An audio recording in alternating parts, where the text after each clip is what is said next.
تثلیث کے فرزند میراث خلیل لے گئے تھے، بیت المقدس ان کے کروسیڈرز کے قبضے میں آ گیا تھا 1099 میں، اور رہا تھا 1187 تک، 88 ایئرس لے گئے تثلیث کے فرزند میراث خلیل۔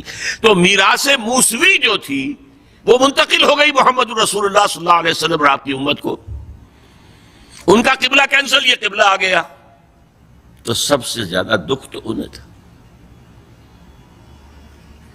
اب جو وہاں سے کاؤنٹر ریولوشنری موومنٹ آئی ہے وہ عبداللہ ابن سبا یہودی، بعض لوگ آج یہ بھی کہہ دیتے ہیں کہ یہ تو ایک ایسی ہی افسانوی شخصیت ہے، کوئی اس کا وجود ہی نہیں تھا، بڑی زیادتی کرتے ہیں، خاص طور پر ہمارے بعض اہل تشیع یہ کہتے ہیں، حالانکہ ان کی کتابوں کے اندر درج ہے کہ حضرت علی نے عبداللہ ابن سبا اس کے 40 ساتھیوں کو آگ میں زندہ جلوایا، رجال کشی کے اندر دیکھ لیجیے لکھا ہوا موجود ہے۔ لیکن چونکہ کچھ لوگوں نے شیعت کے لیے لفظ سبائیت استعمال کرنا شروع کر دیا، اس لیے وہ ڈیفنس میں کہتے نہیں سبا تو یہ تو افسانوی شخصیت ہے، سبا کوئی تھا ہی نہیں عبداللہ ابن سبا۔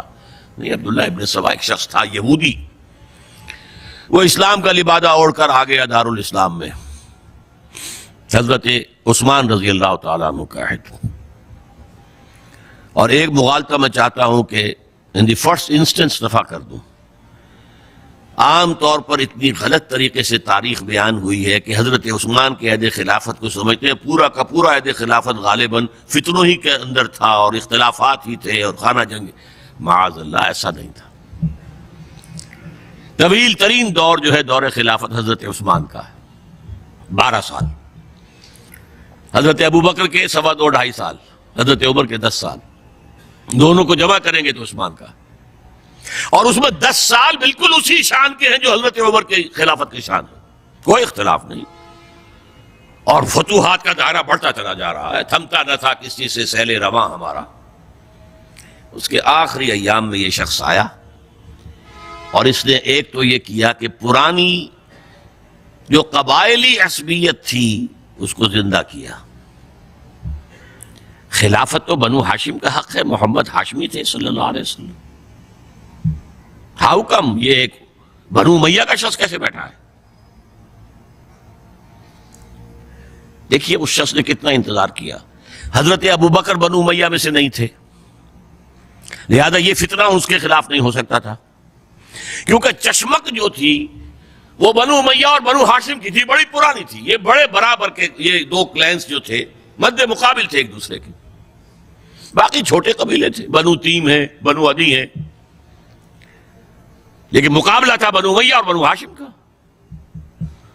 حضرت ابوبکر بنو تیم میں سے، حضرت عمر بنو عدی میں سے، بنو امیہ میں سے حضرت عثمان، اب اس کو موقع ملا، اب آیا یہ اموی، یہ بن گیا، یہ سب غاصب ہیں، ابوبکر بھی، عمر بھی، عثمان بھی، خلافت پہلے دن سے علی کی ہے اور اس کو ملنی چاہیے۔ اس سے آگے بڑھ کر، اور علی تو خدا ہے، انکارنیٹ، گاڈ انکارنیٹ، یہ اس کا عقیدہ جس نے پھیلایا۔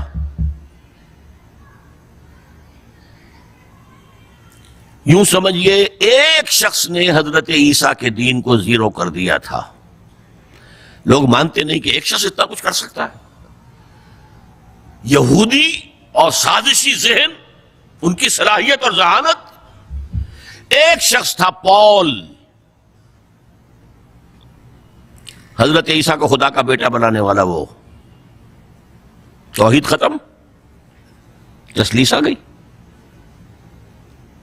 شریعت کو ختم کرنے والا وہ حضرت عیسیٰ کہہ کر گئے تھے تم پر شریعت موسوی نافذ رہے گی، اس نے کہا نہیں، ایبروگیٹڈ، نو شریعہ۔ نمبر 3، حضرت عیسیٰ نے کہا تھا تمہیں تبلیغ کرنی ہے صرف یہودیوں تک۔ I have been sent only in search of the lost sheep of the house of Israel۔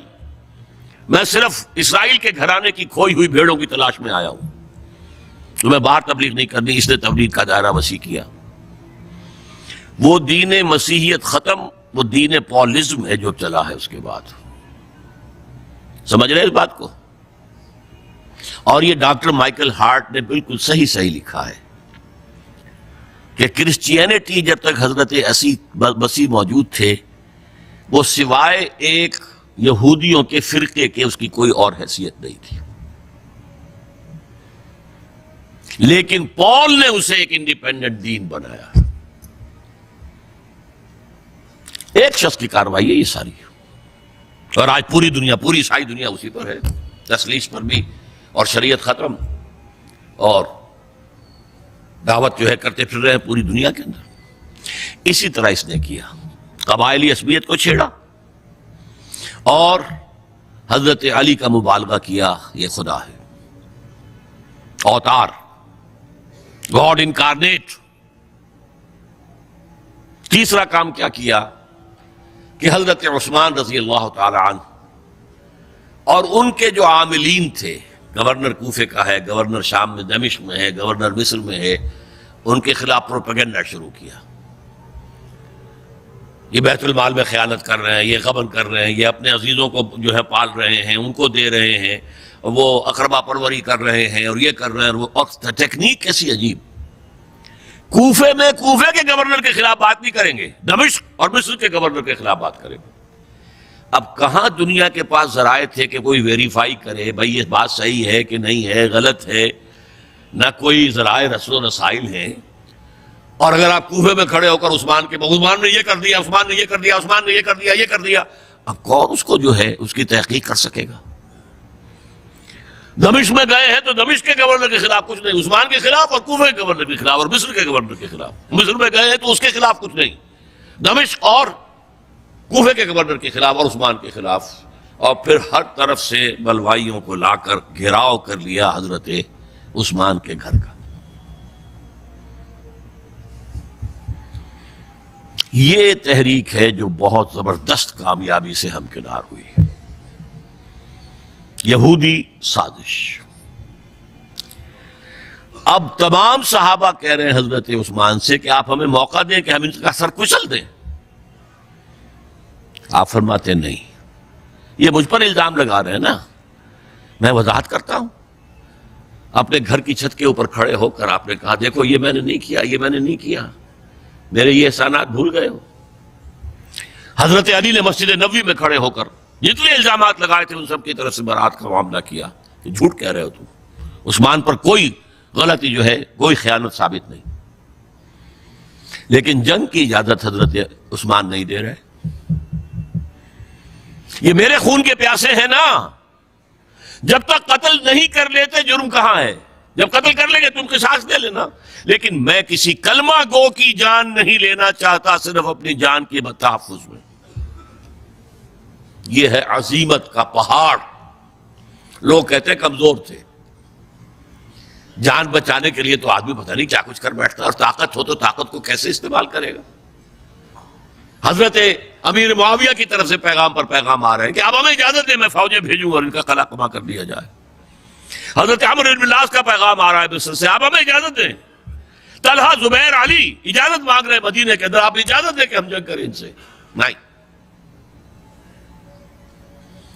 آخر کار حضرت علی نے دونوں بیٹوں کو، حضرات حسنین، حضرت حسن، حضرت حسین، دروازے پر کھڑا کر دیا. پہرے دار حضرت عثمان کے، حضرت حسن، حضرت حسین کہ کوئی گھر میں داخل نہ ہونے پائے. پچھواڑے سے آئے ہیں اور شہید کیا ہے. میرے نزدیک تاریخ کی مظلوم ترین شہادت بمانی مقتول فی سبیل اللہ وہ حضرت عثمان ہے. بلکہ میں جرات کر رہا ہوں ذرا، آپ کو معلوم ہے علامہ اقبال سے مجھے کتنا تعلق قلبی ہے. میں نے ان کے ایک شعر میں ترمیم کی ہے، میں سمجھتا ہوں انہوں نے صحیح نہیں کہا. غریب و سادہ اور رنگی ہے داستان حرم، نہایت اس کی حسین، ابتدا ہے اسماعیل. حضرت اسماعیل کو اللہ تعالیٰ کے حکم سے حضرت ابراہیم ذبح کر رہے تھے نا، اور حضرت حسین ذبح کر دیے گئے. تو گویا کہ ابتدا جس کی ہوئی تھی حضرت اسماعیل سے، اس کی انتہا حسین پر ہوئی. میں کہتا ہوں بالکل غلط. ان کو ذبح کر رہا تھا خلیل اللہ، اور ان کو قتل کر رہے ہیں یزیدی اور زیادی اور کوفی. کوئی تقابل ہے؟ وہ قتل نہیں ہوئے، یہ قتل ہو گئے. انہوں نے پیشانی خود رکھ دی. یہاں تو حضرت عثمان لڑتے ہوئے، حضرت حسین لڑتے ہوئے شہید ہوئے. کون سی چیز مشترک ہے؟ ایک دوسرے میں جمع کر دیا ہے. صنعت لفظی تو آپ کہہ دیں اس کو، لیکن کیا مشترک کیا چیز ہے؟ اور میں نے امید ہے علامہ اقبال سے ملاقات ہوگی اگر آخرت میں، تو وہ میری اس بات کو تسلیم کریں گے. میں نے اس شعر کا دوسرا جو مصرع ہے بدلا ہے. نہایت اس کی ہے عثمان، ابتدا حابیل. حابیل جنہوں نے کہا تھا بھائی جان آپ مجھے قتل کرنے کے لیے ہاتھ اٹھائیں گے تو میں اپنا ہاتھ نہیں اٹھاؤں گا آپ کو قتل کرنے کے لیے. عثمان نے کہا کہ میں نہیں کسی کو قتل کروں گا، کسی کلمہ گو کو. جو مجھے قتل کر دیں گے پھر ان سے قصاص لے لیں. عثمان کے پاس لاکھوں کی فوجیں، اسٹینڈنگ آرمیز، پھر بھی انہوں نے اپنی جان دے دی. حضرت حسین بہرحال جتنے بھی افراد تھے بہادری سے، شجاعت سے لڑتے ہوئے شہید ہوئے، اس میں کوئی شک نہیں. لیکن لڑتے ہوئے شہید ہوئے نا، حابیل کی طرح. یہ تو نہیں کہا کہ تم مجھے کرتے ہو تو کر دو، میں تو تمہیں قتل نہیں کروں گا. نہیں. بہرحال یہ جو تھا فتنہ، اس کو کہا ہے اور اس کو کتاب میں لکھا گیا، باقاعدہ ایک تصنیف ہے، الفتنۃ الکبریٰ، عظیم ترین فتنہ، حضرت عثمان کی شہادت. اس وقت عبداللہ ابن سلام رضی اللہ تعالی عنہ ایک یہودی عالم دین تھے جو اسلام لے آئے تھے.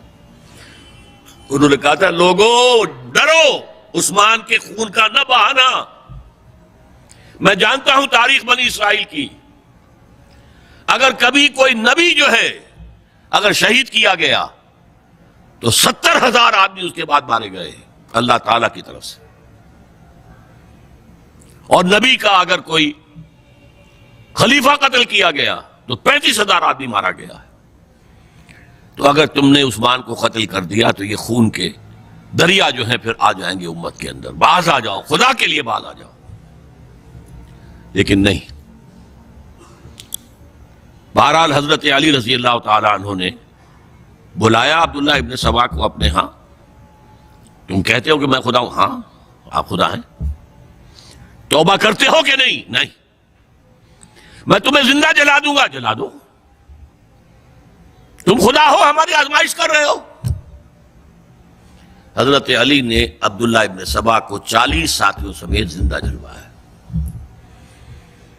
اور یہ سارا کچھ معاملہ جو ہے یہ میں نے آپ کو بتایا اہل تشیع کی کتابوں میں موجود ہے. بہرحال یہ فتنۃ الکبریٰ ہے جس کا نتیجہ کیا نکلا ہے آپ اچھی طرح سمجھیے. وہ شہادت علی الناس کا جو سیلاب جا رہا تھا، جس کی شان کیا تھی؟ علامہ اقبال کے الفاظ میں تھمتا نہ تھا کسی سے سیل رواں ہمارا. یہ جو سیل تھا وہ روکنے والا تھا؟ 2 سپر پاورز تھی اس وقت، ایران، روم. ایران کے چیچڑے ٹوٹ گئے، روم کی 2 ٹانگیں ٹوٹ گئی. اب کون روکنے والا تھا؟ یہ انٹرنل سیبوٹاج. اس کے بعد جو باہمی خانہ جنگی شروع ہوئی ہے، 1 لاکھ مسلمان ایک دوسرے کی تلواروں اور نیزوں سے ختم ہو.